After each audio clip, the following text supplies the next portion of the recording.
Tantor Audio, a division of Recorded Books, presents Westworld and Philosophy. If you go looking for the truth, get the whole thing. Edited by James B. South and Kimberly S. Engels. Series edited by William Irwin. Narrated by Eric Michael Summerer and Eva Wilhelm. Introduction. Taking sides in Westworld. Some people choose to see the ugliness in this world, the disarray. I choose to see the beauty, the original. These words, spoken by an actress playing Dolores, a being created and scripted by humans, encapsulate the complexity of Westworld. Dolores' statement simultaneously challenges us to make sense of the series and to make choices about how we think about the hosts, humans, and the world. Dolores says she chooses, but do we choose to believe her or not? The show calls for a response from viewers based on our own notion of what counts as choosing. We are thus reminded that a simple word such as choice has a meaning that, paradoxically, we might have to choose. Beyond the writing, acting, filming, composing, editing, and directing is the forcing. Westworld brilliantly forces the viewer to take sides, not just in terms of whether we're rooting for the humans or the androids, or for the man in black or against him, but to take sides at a deeper level. Westworld forces viewers, for example, to say not just what we think about choice, but what we mean by the word choice. That is, we find ourselves agreeing and disagreeing about the notion of choice based on how we use the word. Yet, by calling into question fundamental assumptions about what it means to be human, Westworld makes that very we unstable and uncertain. The chapters that follow in this book confront the listener in much the same way the show confronts the viewer. In the brave new world in which we cannot tell the difference between a human and host, the series continually requires us to check our assumptions at the door. As Robert Ford says, "'Cause you don't want to change, or cannot change, because you're only human after all." The bicameral mind. If you've accepted Westworld's challenge, then you're ready to explore fundamental questions about what it is to be a human in the world. We hope you enjoy listening to the chapters and exploring the questions as much as we enjoyed editing the book. A final note. One of the original co-editors of the book was Suzanne E. Foster. She died unexpectedly before the book was ready to be edited, but she was involved in the inception, invitation, and selection of the chapters. This volume belongs as much to her as it does to Kimberly and James.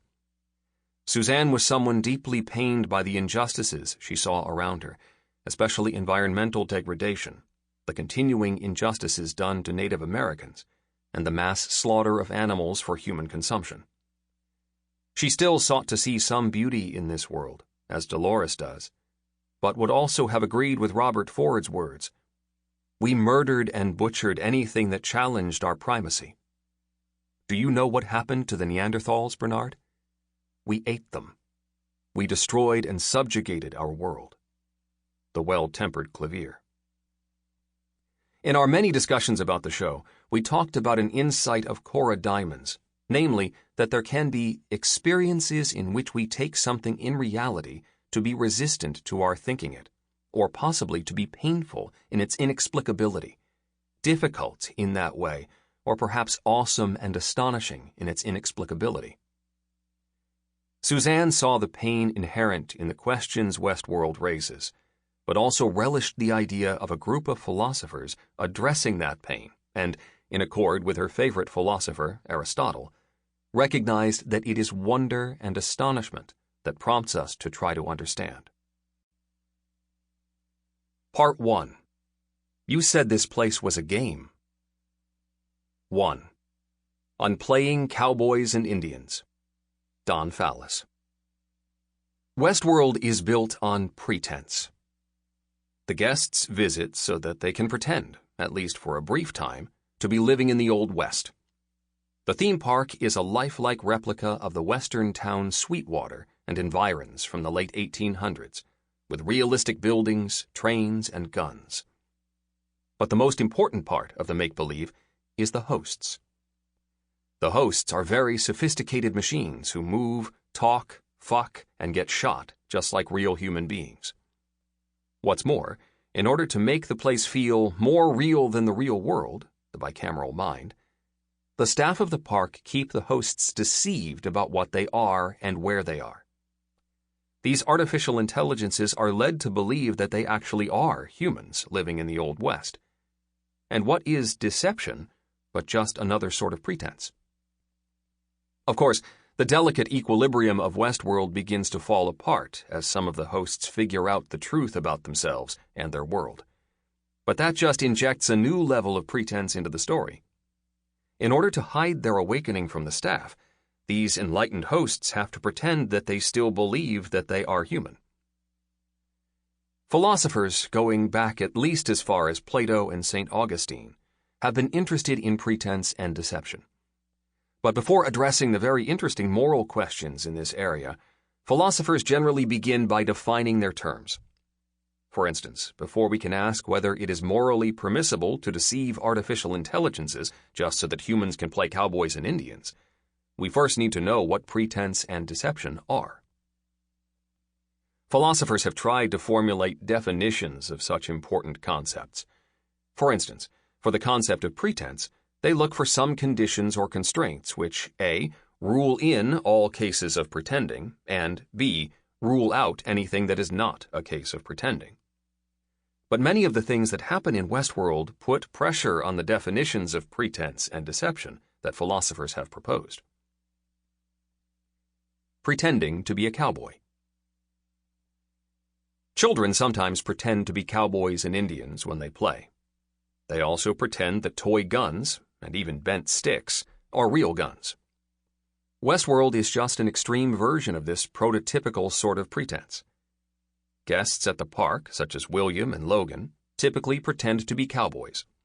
Indeed, they often take on more specific roles, such as when William and Logan make believe that they are bounty hunters in The Stray.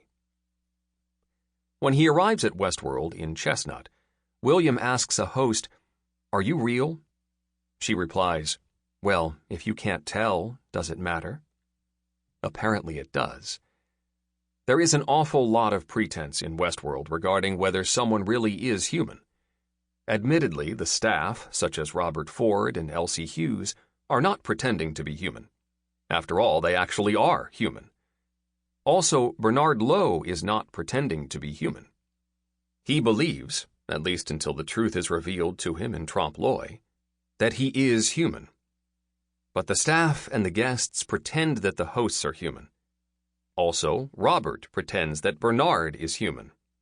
And after Maeve Millay realizes that she is not human, she pretends that she still believes that she is. What do these diverse cases have in common such that they all count as pretending? Acting as if you are a cowboy. An obvious possibility is that you are pretending that P when you act as if P is the case. For example, you are pretending to be a cowboy if you act as if you are a cowboy. That is, you act in the way that would be appropriate if you were a cowboy. You ride a horse, you carry a gun, you wear cowboy boots and a cowboy hat, and so on. This is certainly what is going on in all the examples of pretending that I have given. For instance, the guests act as if they are cowboys. Robert acts as if Bernard is human, and Maeve acts as if she believes that she is human. So this proposed definition correctly rules in these examples of pretending. The proposed definition also rules out cases that are not examples of pretending. For instance, in the original, when the man in black places the barrel of Teddy Flood's gun against his own forehead, he is not pretending that it is a real gun. He is definitely not acting as if it is a loaded weapon that could kill him. But the proposed definition is too broad because it rules in too much. Real cowboys, such as Curly Bill Brocius, 1845 to 1882, Black Jack Ketchum, 1863 to 1901, and Buffalo Bill Cody, 1846 to 1917, also act as if they are cowboys. They ride horses, carry guns, and wear cowboy hats. But they are not pretending to be cowboys. They actually are cowboys. In a similar vein, while Robert acts as if he is human, sort of, he is not pretending to be human. Now, while Cody was a real cowboy, he famously retired from that job and created Buffalo Bill's Wild West show, in which he did pretend to be a cowboy. And the pretense of such Wild West shows was, of course, the first step toward Westworld. But Cody wasn't pretending before he started the show. Not actually being a cowboy. In order to rule out real cowboys, we need to adopt an additional constraint in our definition of pretending. An obvious possibility is that you are pretending that P when you act as if P is the case and P is not really the case. Unlike the previous definition, this new definition clearly rules out the real cowboys. But the new definition still rules in too much. Many of the hosts, such as Old Bill, act as if they are cowboys even though they are not really cowboys. But Old Bill is not pretending to be a cowboy. After all, he believes that he really is a cowboy.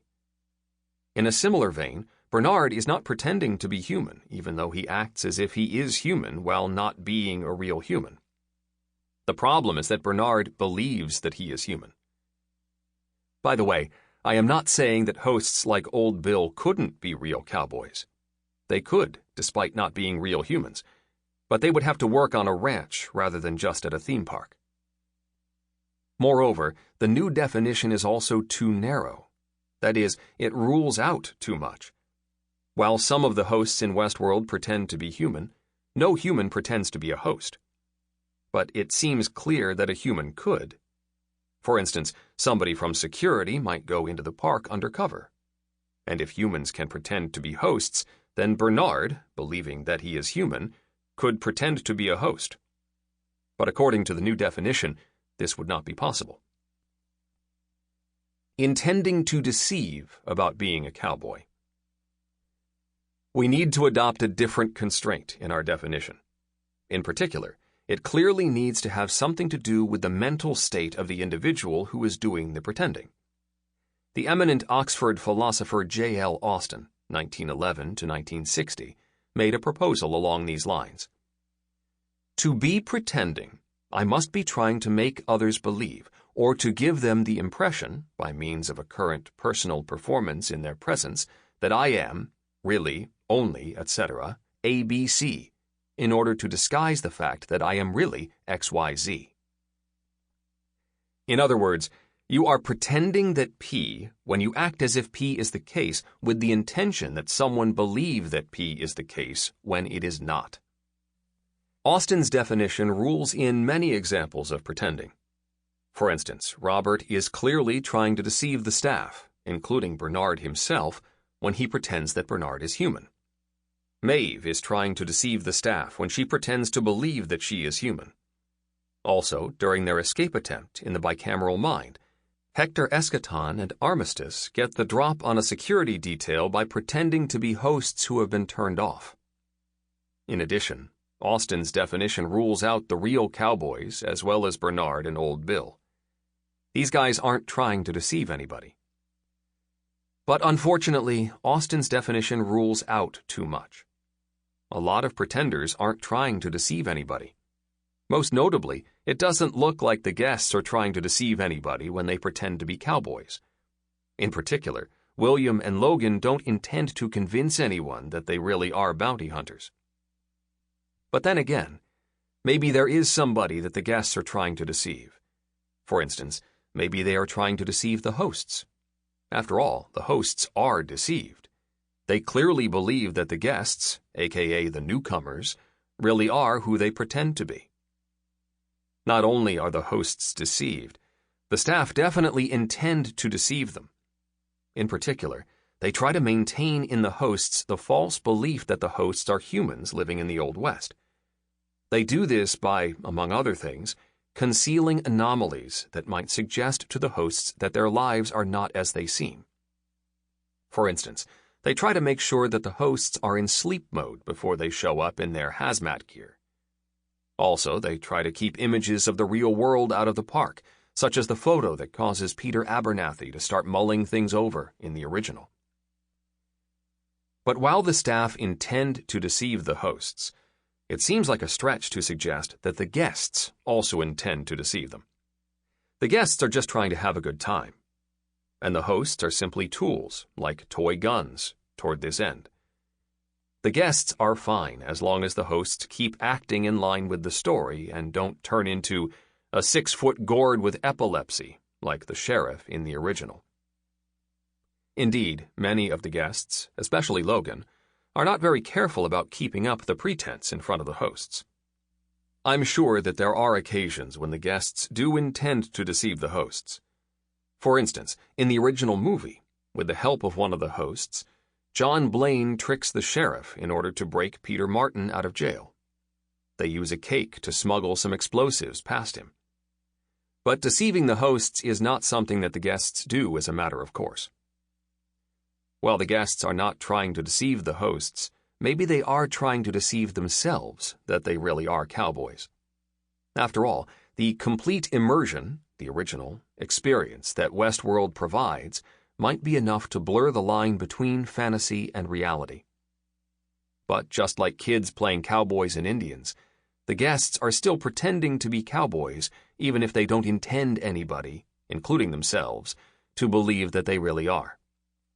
In fact, if the guests actually did convince themselves that they really are cowboys, it is not clear that they would still be pretending to be cowboys. Believing that you are not a cowboy. While we need to adopt a constraint in our definition that has to do with the mental state of the individual who is doing the pretending, the intention to deceive does not work. The contemporary philosopher Peter Langland Hassan suggests instead that you are pretending that P when you act as if P is the case and you believe that P is not the case. This definition rules in the cases where the pretender intends to deceive. For instance, when Hector and Armistice act as if they have been turned off, they believe that they have not been turned off. And it rules in the cases where the pretender does not intend to deceive. For instance, when William and Logan act as if they are bounty hunters, they believe that they are not really bounty hunters. Finally, this definition rules out the cases that are not examples of pretending. For instance, when real cowboys act as if they are cowboys, they don't believe that they are not cowboys. Similarly, when Bernard acts as if he is human, he doesn't believe that he is not human. Intending to deceive about being human. It is clear that Austin's definition is too narrow as a definition of pretense, but it could be just right for a definition of deception. After all, Robert, Maeve, Hector, and Armistice all deceive people by pretending that something is the case when it is not really the case. However, it turns out that Austin's definition is too narrow as a definition of deception as well. For instance, when the staff try to keep the hosts from observing any anomalies, they are not pretending that things are a certain way. They are not putting on a performance where they act as if things are that way. These deceptive activities of the staff are going on behind the scenes. But the staff's deceptive activities do have something in common with the deceptive activities of Robert, Maeve, Hector, and Armistice. They are all making things appear a certain way to the intended victims of their deception. More precisely, they manipulate the evidence that other individuals perceive with their senses. Several philosophers have suggested that you deceive about P when you make it appear as if P is the case with the intention that someone believe that P is the case when it is not. For instance, this seems to be what René Descartes, 1596 to 1650, had in mind. In his Meditations on First Philosophy, when Descartes was trying to figure out if he could know anything for certain, he realized that it might be that some malicious demon of the utmost power and cunning has employed all his energies in order to deceive me. I shall think that the sky, the air, the earth, colors, shapes, sounds, and all external things are merely the delusions of dreams which he has devised to ensnare my judgment. If he exists, the demon is working behind the scenes, much like the staff of Westworld, to make things that are false appear to be true. This Cartesian definition rules in the behind-the-scenes deception of the staff, as well as the deceptive pretense of Robert, Maeve, Hector, and Armistice. But the Cartesian definition may still be too narrow. For the most part, if you want somebody to believe something false, you do have to make it appear as if that false thing is true. But in Westworld, there are other ways to create false beliefs. While the staff work very hard to make Westworld look exactly like the Old West, this is mainly for the benefit of the guests. The main way that the staff keep the hosts in the dark about what they are and where they are is by using those fancy tablets to directly manipulate their minds. For instance, in The Stray, Robert simply implants into Teddy a false backstory about Wyatt. This sort of thing seems like deception to me. But since the Cartesian definition requires manipulating the evidence that someone perceives, it rules out such cases. Of course, it is not as if defenders of the Cartesian definition haven't thought of this sort of possibility. Even without having Westworld on TV, philosophers have always been pretty good at thought experiments. For instance, 4 decades before the premiere of the HBO series, the contemporary philosopher Gary Fuller imagined Christopher getting Peter to believe that there are vampires in England by operating on Peter's brain. And even though Christopher intentionally causes Peter to hold a false belief, Fuller claims that Christopher did not deceive Peter because he produced the belief in the wrong way. So what is the right way? According to the contemporary philosopher James Mann, the majority of philosophers hold that deceiving must involve the deceived person's agency. That is, they think that someone has to exercise her own judgment in arriving at a false belief in order to be deceived. Thus, these philosophers think that deception requires manipulating the evidence that someone perceives. Directly manipulating her mind would bypass her agency.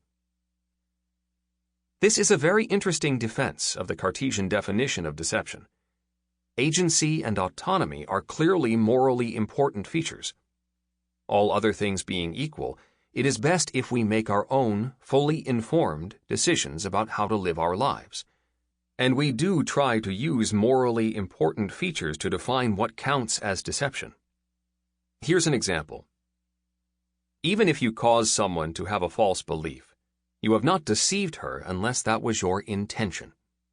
For instance, when Bernard talks about his dead son Charlie, he causes other people to have the false belief that he has a dead son. Also, when William arrives at Westworld in Chestnut, the host asks him, "Any history of mental illness, depression, panic attacks?" His reply, "Just a little fear of clowns," causes her to have a false belief. But because they do not intend to cause a false belief, Bernard is simply mistaken and William is just joking. Neither Bernard nor William is doing anything morally wrong here. Thus, they are not engaged in deception. However, while deception must be intentional, I am not yet convinced that deception requires manipulating the evidence that someone perceives. False beliefs interfere with an individual's agency and autonomy regardless of the method used to create those false beliefs. The hosts are not able to make their own, fully informed decisions about how to live their lives.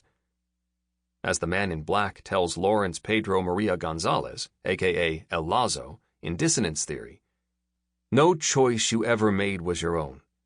You have always been a prisoner." And given their imposed lack of agency and autonomy, Maeve and Bernard are justifiably upset when they learn that they are not really human. They are unlikely to be consoled by the fact that their false belief was originally implanted during an interview session rather than being the result of someone creating misleading evidence. If anything, directly altering someone's beliefs seems like more of a moral violation than simply manipulating what she perceives. At least with fabricated evidence, an individual has a chance to notice the inevitable inconsistencies and judge that the evidence is misleading. So, I am inclined to say that you deceive about P when you do anything at all with the intention that someone believe that P is the case when it is not. In other words, I think that man is wrong when he says that cases of causing another person to have a false belief by stimulating the other person's cortex, or hypnotizing or drugging the other person, are not cases of deceiving. The ethics of pretending to be a cowboy. Now that we have defined our terms, we can return to the interesting moral questions that involve those terms. We now know that not all pretense is deception. We also know that the fact that the staff manipulate the minds of the hosts directly, rather than manipulating the evidence that they perceive, is not much of an excuse. So, is it morally permissible to deceive these artificial intelligences for the sole purpose of entertaining humans at play? For that matter, is it morally permissible to deceive millions of viewers into thinking that Bernard is secretly interviewing Dolores when it is really Arnold? I am running out of space, but here are a few thoughts on the first question. All other things being equal, actions that cause harm are not morally justified. And it is pretty clear that, unlike simple animals or machines, the Westworld hosts are sophisticated enough to suffer harm when they are deceived about who they are and where they are. Admittedly, the harm that the hosts suffer as a result of being deceived probably pales in comparison to the harm that they suffer as a result of being stabbed, shot, and killed on a regular basis. But as Immanuel Kant, 1724 to 1804, famously emphasized, deceiving someone is still pretty bad because it interferes with her agency and autonomy. And it is hard to see how the entertainment value that the guests receive could possibly be sufficient to compensate for the harm that the hosts suffer. So it seems safe to say that Robert and the rest of the Westworld staff are doing something wrong when they act with the intention of deceiving the hosts. But what about the guests who, as I have argued, do not intend to deceive the hosts? It is not clear to me that this gets them off the hook morally. Even though the guests do not intend to deceive anyone, they have to be aware that the hosts are likely to be deceived as a result of their actions. After all, the guests know that they are not in the Old West. Otherwise, they would not be pretending. And they know that the hosts don't know this. Thus, the guests are sort of like the proverbial military commander who only intends to take out the enemy, but who foresees that many innocent bystanders will die as a result of her actions. Even though they are just trying to have a good time, William and the other guests are arguably doing something wrong when they knowingly contribute to the hosts being deceived about who they are and where they are. 2. A special kind of game. The portrayal of role play in Westworld. Nicholas Mall. The Westworld Park presents its players with a vast open landscape. Players in this landscape, alternatively termed guests or newcomers throughout the series, experience the park as a cinematic recreation of the 19th century United States. While the park and the kinds of behavior guests are permitted to exhibit is described by the series as limited, these bounds are immense and vague. Within the landscape, guests are free to follow any storyline they wish, or none at all. Yet guest actions are tightly monitored and mediated by the omniscient Ford. In this sense, Westworld offers its players a series of linear narratives with the illusion of choice. Presented as an open-world experience, Westworld functions similarly to a sandbox role-play game, wherein players can exercise a freedom of action within the setting, mediated by a game master. Arbitration by the game master is balanced with player intent, utilizing the rules system as both a control mechanism and to award players mediated choice. This chapter argues that Westworld functions as a role-play experience that continually entices its guests with suggested but unrealized layers of meaning and significance in its immersive Western landscape. Where traditional role-play experiences deliver meaning through player and game master group interaction, Westworld provides its guests with violent escapism, sexual fantasy, and nostalgic indulgence. Narrative and personal development. Westworld invites its audiences to contemplate the notion of self-development as guests undertake transformative... Sample complete. Ready to continue?